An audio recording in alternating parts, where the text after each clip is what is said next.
Kasus COVID-19 di Indonesia masih terus bertambah dan memakan korban jiwa masih terus bertambah ya. Pemerintah sudah melonggarkan beberapa aturan, mulai dari soal perjalanan, terus pusat perbelanjaan juga sudah dibuka, tempat umum juga dibuka dan sayangnya banyak yang mulai kendor melakukan protokol kesehatan. Kami nggak lelah, nggak capek mengingatkan Anda. Kita beralih ke informasi selanjutnya berdasarkan data yang dihimpun oleh Satuan Tugas Penanganan COVID-19 per hari ini, 10 September 2020, penambahan kasus COVID-19 Indonesia menjadi yang terbanyak sejak pertama kali dilaporkan. Virus corona sudah tidak asing lagi, bukan terdengar di telinga kalian. Virus yang sangat mematikan, virus yang telah memporak-porandakan negara Indonesia, bahkan seluruh dunia diporak-porandakan atas kehadiran virus ini. Banyak sekali yang telah terkena dampak dari virus corona. Corona tidak pandang bulu menyerang terhadap siapapun yang terkena, mulai dari pejabat tinggi sampai rakyat biasa. Banyak yang telah terdampak oleh virus corona, bahkan di negara Indonesia telah mencapai 100 juta. Dengan adanya virus corona ini, banyak sekali dampak yang kita rasakan di negara Indonesia. Tidak hanya pada suatu tatanan negara, tapi juga dampak dari ekonomi yang kita rasakan. Oleh karena itu, pemerintah Indonesia membuat suatu kebijakan yang telah diterapkan, yaitu pembatasan sosial berskala besar atau PSBB. Kebijakan PSBB ini dibuat karena diharapkan dapat mengurangi dampak dari virus corona ke seluruh Indonesia. Karena 100 juta jiwa bukan hal yang sedikit, bukan, yang telah ditimbulkan oleh coronavirus. Sebelum kita langsung ke materi, izinkan saya memperkenalkan diri. Saya Yasin Dafiq Ansyar, Taruna tingkat 3 Politeknik Imigrasi, Prodi Administrasi Keimigrasian. Langsung saja kita saksikan video berikut untuk mengulas PSBB yang ada di Tangerang.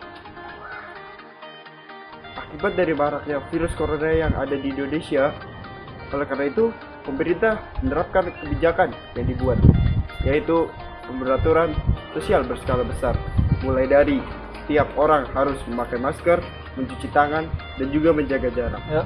Sampai saat ini, jumlah rakyat Indonesia yang terkena atau terdampak dari virus corona bisa mencapai 100 juta jiwa. Jumlah yang tidak sedikit, bukan? Oleh karena itu, pemerintah membuat suatu kebijakan guna mengurangi penyebaran rantai virus corona yang ada di Indonesia. Dengan adanya PSBB ini diharapkan jumlah virus corona yang ada di Indonesia semakin mengecil. Dengan adanya kebijakan PSBB ini, apakah dapat mengurangi dampak virus corona yang ada di Indonesia? Tentu saja, jawabannya adalah iya.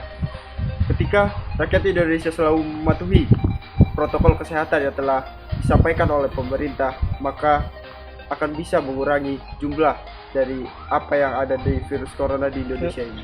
Dengan adanya kebijakan PSBB ini, pasti ada dampak yang ditimbulkan ketika diterapkannya PSBB ini.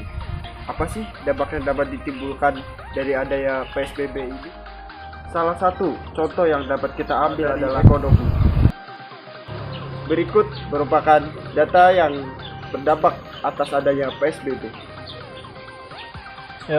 Dari data tersebut tadi telah diutarakan bahwa saya sangat banyak sekali buruh yang terkena dampak dengan adanya virus ini, baik dari PHK ataupun bekerja dirumahkan. Selain itu, banyak sekali dampak yang ditimbulkan dengan adanya kasus corona. Terutama di Tangerang Raya, banyak sekali UMKM yang bahkan harus gulung tikar dengan adanya kasus virus corona ini. Jadi, kita telah merasakan betapa dahsyatnya dampak dari virus corona, apalagi untuk rakyat kecil. Oleh karena itu, mari kita sukseskan program pemerintah yang telah dibuat untuk mengurangi peredaran virus corona ini. Dengan selalu mencuci tangan, menjaga jarak, dan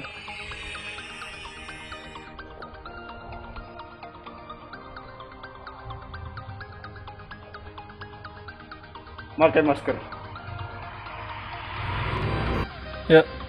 Sekian dari saya. Terima kasih dan salam sehat.